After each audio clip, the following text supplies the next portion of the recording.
Kesehatan dan Parenting. Assalamualaikum warahmatullahi wabarakatuh. Pemirsa MTA dimanapun Anda berada, senang sekali bisa berjumpa dengan Anda kembali dalam program Kesehatan dan Parenting bersama saya Putri Raihanuri. Dan pada episode kali ini kita akan membahas mengenai cara menjaga kesehatan gigi dan mulut pada manusia. Dan untuk membahas hal tersebut, kita sudah terhubung dengan Dr. Gigi Atia Nurul Sidika MKes. Langsung saja kita sapa beliau. Assalamualaikum dok, apa kabar? Terima kasih sudah bersedia meluangkan waktu bersama kami. Waalaikumsalam warahmatullahi wabarakatuh. Alhamdulillah kabar baik. Baik pemirsa, untuk mempersingkat waktu, langsung saja kita mulai pembahasannya. Jadi dok, seberapa pentingnya sih kesehatan gigi dan mulut pada manusia?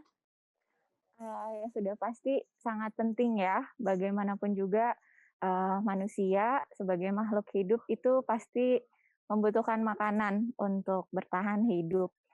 Semua makanan yang dimakan oleh manusia akan masuk ke dalam rongga mulut melalui mulut. Jadi sangat penting kita menjaga kesehatan dan kebersihan dari mulut kita. Nah, sebelum kita membahas bagaimana menjaga kesehatan gigi dan mulut pada manusia, saya mau nanya nih dok mengenai gigi sensitif. Apa sih penyebab terjadinya gigi sensitif? Oke, banyak sekali sebetulnya kasus gigi sensitif yang diidap oleh masyarakat di Indonesia ini. Sebetulnya harus kita telusur lebih jauh lagi karena banyak juga etiologi atau penyebab yang dapat menjadikan gigi seseorang itu menjadi sensitif. Yang pertama misalnya pada beberapa pasien atau pada beberapa penderita gigi sensitif, mereka memiliki kebiasaan menyikat gigi yang sangat kuat, artinya metodenya salah, gerakannya salah.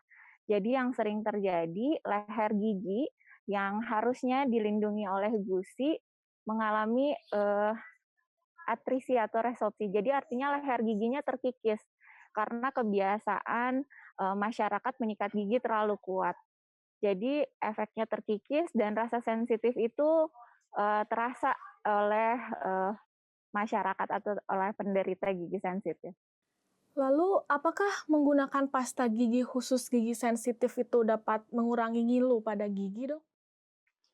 Untuk beberapa kasus yang pada penderita yang memang memiliki sensitivitas yang tinggi terhadap rasa nyeri, penggunaan pasta gigi yang memiliki kemampuan mengurangi sensitif ini bisa berefek baik.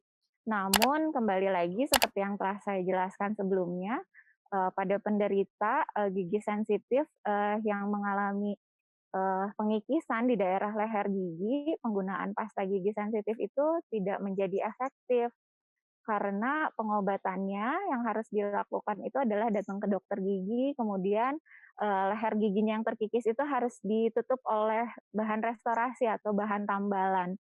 Nah, dengan terapi itu rasa sensitif akhirnya akan berkurang. Lalu ada juga beberapa pengobatan lain yang bisa dilakukan seperti mengaplikasikan atau menempelkan bahan pengurang eee, bahan pereda nyeri, mengurangi sensitif pada gigi tersebut. Penanganan apa dok yang harus dilakukan bagi penderita gigi sensitif? Iya, penanganannya ya tentu saja kita harus datang dulu ke dokter gigi untuk diketahui terlebih dahulu apa yang menjadi penyebab gigi sensitif itu. Dari situ kita bisa tahu terapinya apakah cukup hanya dengan menggunakan pasta gigi pereda nyeri atau pengurang sensitif itu tadi, atau juga memang sudah harus ditambal. Atau bisa jadi karena kebiasaan menyikat gigi yang salah itu tadi, jadi edukasi mengenai cara menyikat gigi itu yang harus kita sampaikan pada pasien atau pada penderita. Karena pada umumnya masyarakat taunya cara sikat gigi itu gerakannya horizontal gitu.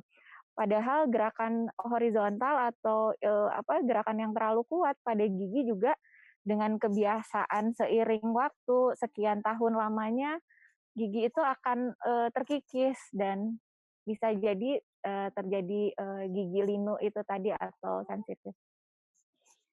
Mengenai gusi berdarah, apa sih penyebabnya, Dok? Gusi berdarah itu sebetulnya bisa diakibatkan oleh karang gigi, yang berasal dari sisa makanan yang terakumulasi di rongga mulut.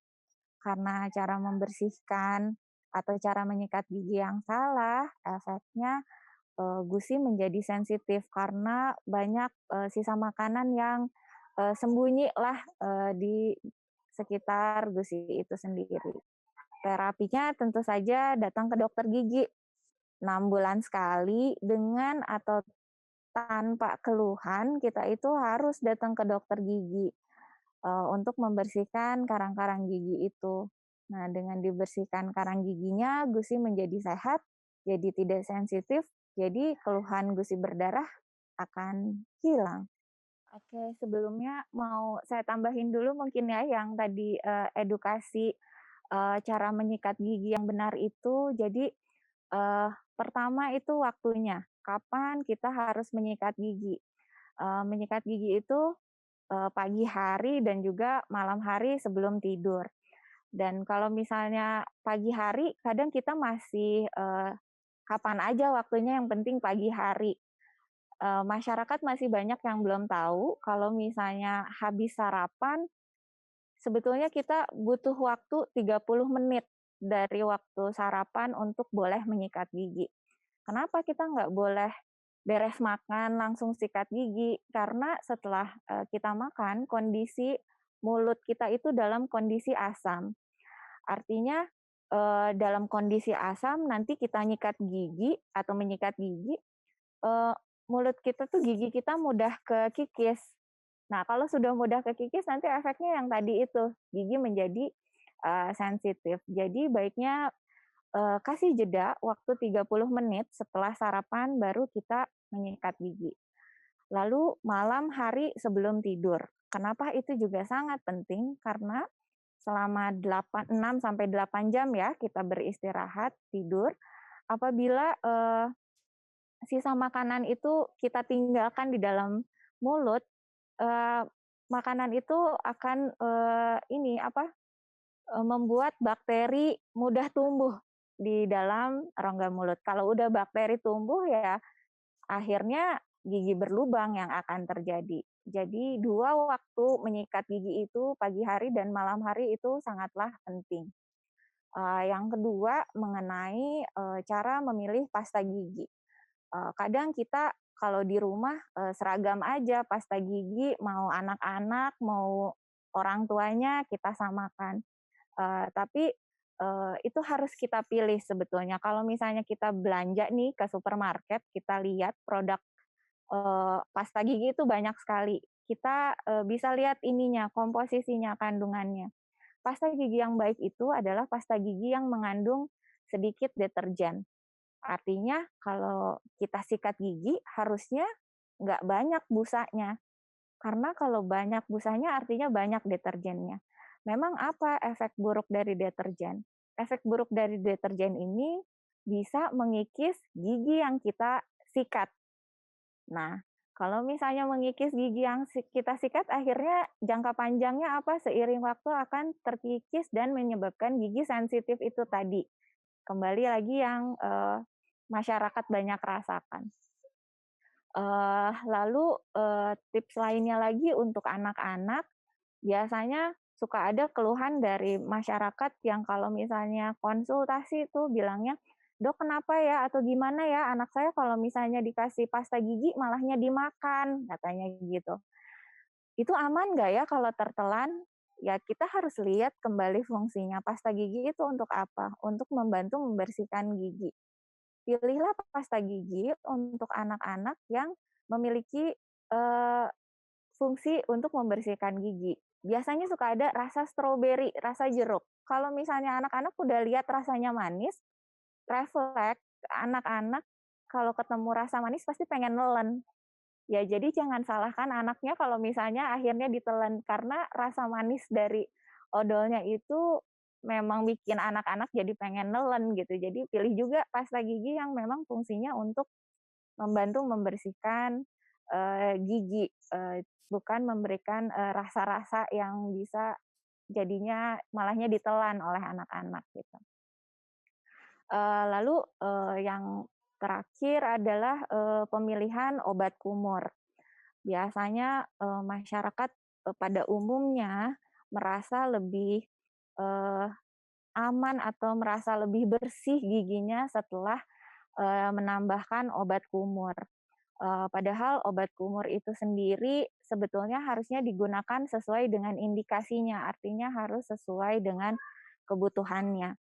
Jadi, sebetulnya penggunaan obat kumur jangka panjang itu bisa memberikan efek negatif juga, terutama untuk penggunaan obat kumur yang mengandung alkohol. Kalau misalnya kita baca lagi komposisinya dari obat kumur, kadang ada beberapa yang mengandung alkohol. Alkohol itu bisa menyebabkan kekeringan pada mulut.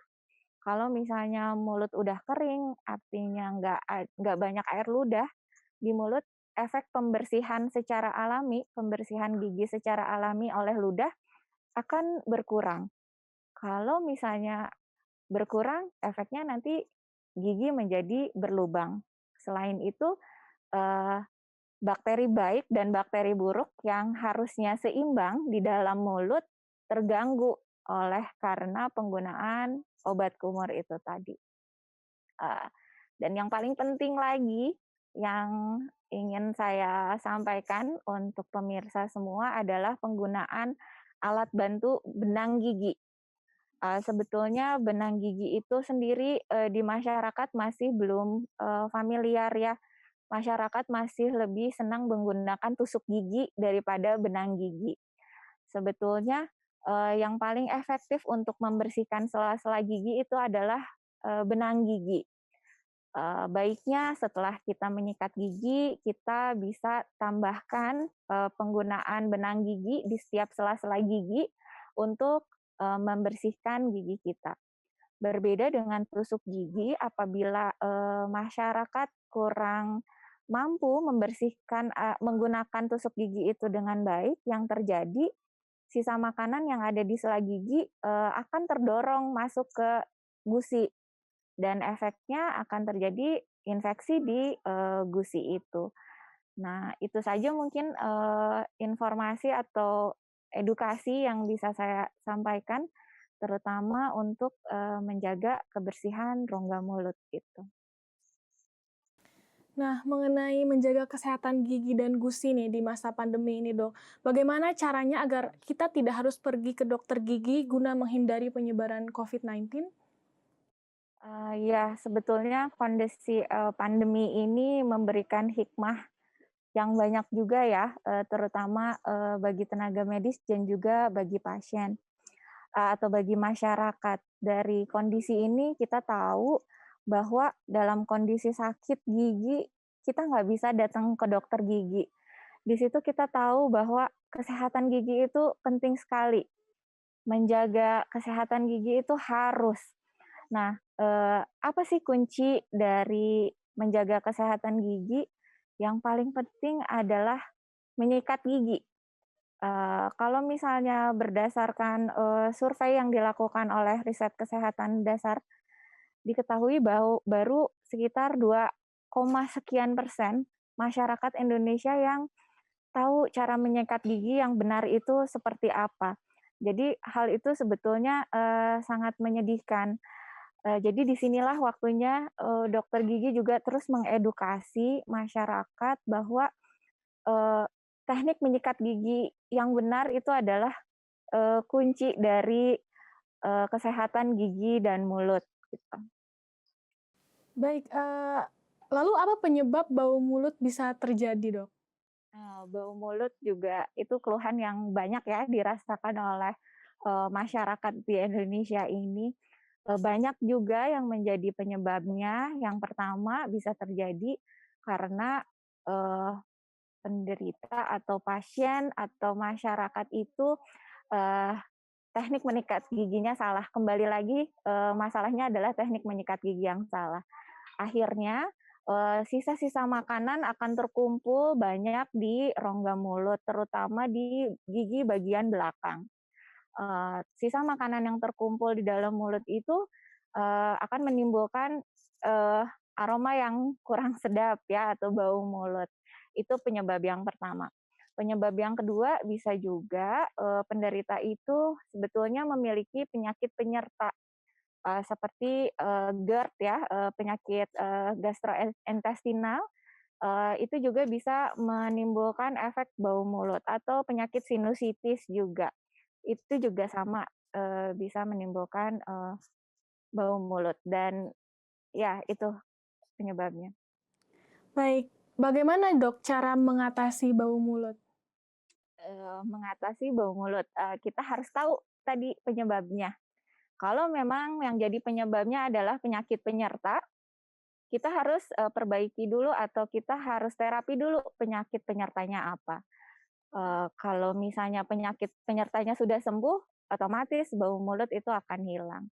Lalu kalau penyebabnya adalah, sisa makanan atau plak atau kalkulus yang terakumulasi di rongga mulut, terapinya adalah ke dokter gigi untuk dibersihkan karang giginya. Karena karang gigi itu sudah tidak bisa maksudnya tidak bisa dibersihkan oleh, masyarakat sendiri karena sisa makanan itu sudah terakumulasi di rongga mulut sekian tahun lamanya, akhirnya mengeras, jadi sikat gigi juga tidak bisa membantu si karang gigi itu, lepas dari gigi. Jadinya harus di-scaling ke dokter gigi, dibersihkan karang giginya. Lalu, bisa jadi juga sebetulnya ada kemungkinan, giginya berlubang. Jadi ada sisa-sisa makanan yang masuk di antara gigi-gigi, menimbulkan bau. Jadi kalau misalnya punya gigi berlubang ya harus diterapi, ditambal giginya supaya nanti bau mulutnya juga hilang. Oke, masuk ke pertanyaan terakhir nih dok. Lalu bagaimana protokol kesehatan yang diberlakukan selama pandemi COVID-19 saat ini? Oke. Jadi di masa pandemi ini kan masyarakat, sulit ya untuk datang ke dokter gigi, karena ada beberapa protokol kesehatan yang harus dipenuhi juga oleh, beberapa tempat, eee, pelayan kesehatan ini. Jadi apabila, masyarakat atau pemirsa di sini memiliki, keluhan mengenai kesehatan gigi, eee kita, dalam kondisi pandemi ini kita harus, konfirmasi dulu, kepada tenaga kesehatan atau pelayan kesehatan yang ada. Jadi, sekarang itu sedang berkembang mengenai, telemedicine. Artinya ada beberapa kasus yang bisa dikonsultasikan via, konsultasi dengan gadget ya maksudnya, dengan jarak jauh, eee, itu sangat efektif, bisa dilakukan oleh pemirsa. Jadi, konsultasi dulu via, handphone atau via WhatsApp yang diberikan oleh, pelayan kesehatannya. Apabila kasusnya sudah sangat, urgent atau emergency biasanya, akan dilakukan penjadwalan. Jadi tidak ada lagi sekarang istilahnya menunggu lama di tempat dokter gigi, karena, itu sudah tidak boleh lagi. Jadi pasien juga harus datang sesuai dengan penjadwalan, lalu akan diberikan terapi, lalu, sudah penanganannya harus, cepat gitu, tidak boleh ada pasien menunggu di tempat praktek. Wah, menarik sekali ya dok pembahasan kita kali ini. Ternyata begitu penting menjaga kesehatan gigi dan mulut pada manusia dan jadi kita tahu nih bagaimana cara menjaganya di rumah. Tidak terasa ya dok pembahasan kita. Terima kasih sudah berbincang bersama Ya, kita. sama-sama, terima Baik, kasih. pemirsa MTA dimanapun Anda berada, demikianlah wawancara kita dengan Dokter Gigi Atia Nurul Sidika MKes. Semoga apa yang beliau paparkan dapat bermanfaat bagi kita semua. Saya Putri Raihanuri dan segenap kru yang bertugas mohon undur diri. Sampai jumpa kembali di program Kesehatan dan Parenting episode berikutnya. Wassalamualaikum warahmatullahi wabarakatuh.